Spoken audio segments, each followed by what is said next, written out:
Cordial saludo. Mi nombre es Johan Andrés Gaviria Maza, estudiante de Derecho de la Fundación Universitaria de Popayán, curso quinto semestre del Grupo 1 de la jornada diurna. A continuación haré el análisis de la sentencia sobre accidente de tránsito.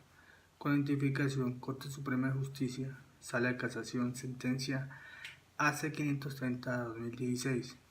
Magistrado ponente, Ariel Salazar Ramírez. Estudio del caso. Yolanda Pinto de Frisch, Peter Frisch Pinto, Vanessa Clever y su hijo menor demandaron a la Flota Angulo Limitada para que se declare que es responsable civil y contractualmente por los perjuicios materiales, por lucro cesante y daño emergente, y por los daños morales, psicológicos y a la vida de relación que les causó a raíz del accidente que padeció la primera de las actoras, la señora Yolanda Pinto de Frisch, cuando se desplazaba como pasajera en el vehículo de la empresa demandada, la Flota Angulo Limitada. El juez ad quo, en la sentencia proferida el 4 de diciembre del 2013, declaró a la demandada civil y contractualmente responsable por el accidente detallado en la demanda y la condenó a pagar a ella y a la llamada en garantía 10.086.898 por el daño emergente, y a la encausada exclusivamente 49.140.694 por el lucro cesante y 10 millones por perjuicios morales. Negó las pretensiones de Peter Albert Frisch Pinto, Vanessa Clever y el menor por falta de legitimación. El Tribunal Superior de Barranquilla, en fallo de 16 de diciembre de 2014, adicionado el 13 de febrero de 2015, revocó la condena relativa al lucro cesante y añadió la condena por daño en la vida de relación por cuantía de 10 millones. En lo demás, confirmó la decisión impugnada. A continuación hablaré de los hechos relevantes de la sentencia. Hechos relevantes. El 16 de octubre de 2008, Yolanda de Frisch se transportaba como pasajera del vehículo de transporte urbano de placa UYT 968. El vehículo se accidentó debido a un giro brusco y a alta velocidad que dio el automotor. Fue lanzada del mismo al pavimento, por lo que sufrió graves golpes y pérdida inmediata del conocimiento. En la clínica que fue atendida le diagnosticaron trauma craneoencefálico severo y múltiples contusiones corporales, y posteriormente hematoma subdural agudo y epidural, una lesión cerebral anóxica y sendas hemorragias subaracnoidea no especificada e intracerebral en hemisferio cortical. Dicho accidente le dejó como secuela daños neurológicos severos que implican una disminución física y cognitiva que exigen un seguimiento neurológico periódico y medicación. Por dicho accidente requiere que de por vida la asista una enfermera calificada, pese a que antes de tal suceso era una persona activa, que se valía por sus propios medios, en pleno uso de sus facultades y trabajaba de forma independiente y así recibía su propio dinero. El patrimonio de su hijo se ha visto afectado, pues ha tenido que asumir los gastos que su madre ha requerido y trasladarla a vivir junto a su esposa e hijo. Por tales causas pidió el pago de 5.275.900 por daños materiales vencidos, 362.255.400 por daño emergente futuro, 93.869.100 por lucro cesante futuro, en relación con la expectativa de vida de la actora, y en total 275 salarios mínimos mensuales legales vigentes por daños morales y psicológicos. Problema jurídico. Mi pregunta es, ¿el individuo análisis de la prueba genera error de hecho? Mi respuesta es sí. Como se planteó a lo largo de las instancias, los jueces analizaron de indebida la prueba.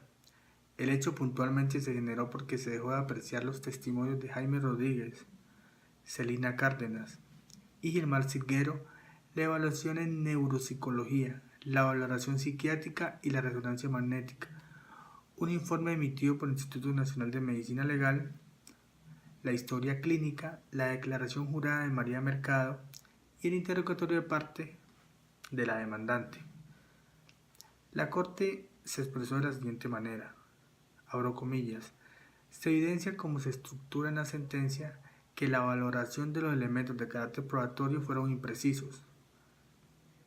Se limita a la primera página del concepto del médico, cuyo contenido está referido a la determinación del origen de la pérdida de la capacidad laboral, sin observar que ésta consta en la página tercera del referido concepto, ítems indebidamente diligenciados. Vuelvo y abro comillas. Esa labor no puede reducirse a una simple exposición de puntos de vista antagónicos, frutos de razonamientos o lucubraciones meticulosas y detalladas, porque en tal evento el error dejaría de ser evidente o manifiesto, conforme lo exige la ley. Fundamentos de derecho. Los artículos 16.13 y 16.14 del Código Civil, que estos hablan sobre el lucro cesante y el daño emergente. Preguntas. ¿Son taxativos los requisitos del recurso de casación? Mi respuesta es sí. Los establece el Código Penal del Proceso en el artículo 336. ¿Cómo se alega el error de derecho? Mi respuesta es, se debe indicar las normas de carácter probatorio que fueron infringidas y explicar su transgresión. Mi tercera pregunta es, ¿qué se debe probar en la responsabilidad civil contractual? Se debe probar la existencia del contrato y el cumplimiento del mismo respectivamente. Bueno, a continuación hablaré cuando frente al cargo segundo, fundado en la existencia de un error de hecho, que fue una de las preguntas que hice y es en lo que se basa la Corte, en la apreciación de las pruebas documentales reseñadas, así como los testimonios y el interrogatorio de parte de la demandante, también se vislumbran falencias en su formulación. Eso en cuanto a por qué la Corte falló o no tuvo en cuenta las pruebas que la demandante dio. Siguiendo con el tema, la censora no explicó puntualmente en dónde estuvo el error del tribunal al momento de apreciar los determinados aparte de las pruebas. Esto es, que fue lo que supuso cercenó o tergiversó. Por el contrario, lo que hizo fue hacer su propio estudio del acervo probatorio y luego exponer su opinión. ¿Eso qué quiere decir? Que la Corte no lo vio como verídico, que la misma demandante se hiciera las pruebas, porque obviamente va a dar a su favor el resultado de ellas. Entonces, para concluir, que el fallador incurrió en una clara imprecisión al valorar el concepto médico emitido por Gilberto Silguero, pues realizó una lectura parcial, además de que en un concepto tal prueba no presentaba vacíos, que no tuvo en cuenta la solidez de los testimonios y el interrogatorio, que no observó la poca colaboración de su contraparte para la elaboración de una prueba, que no decretó la complementación de un dictamen y que expuso un criterio erróneo al considerar que alguien de la edad de la actora era improductivo o que fuese necesario tener un empleo formal, sin entender el monto de la cotización de la EPS. Esto en cuanto que ella se basa en que ella devenga un mínimo porque cotizaba en la EPS con un salario mínimo. Entonces, la Corte dudó o duda en ver verídico estas pruebas.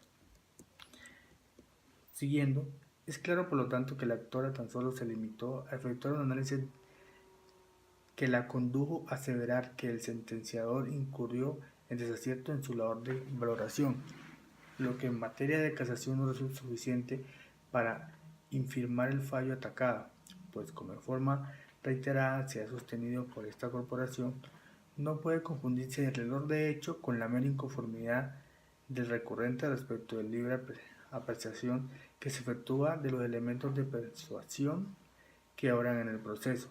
Sobre el punto, la sala ha sometido que cuando se alega tal hierro es necesario que, no voy a entrar en detalles en lo lo que se abre los puntos suspensivos. Pero es más que claro que esa es la base, o esta es la manera en que la Corte no efectúa o admite la demanda, la casación, porque entra en esos vacíos. Bueno, muchas gracias. Espero les haya gustado mi aporte o mi análisis de la sentencia. Hasta una nueva oportunidad y que Dios los perdone. Muchas gracias.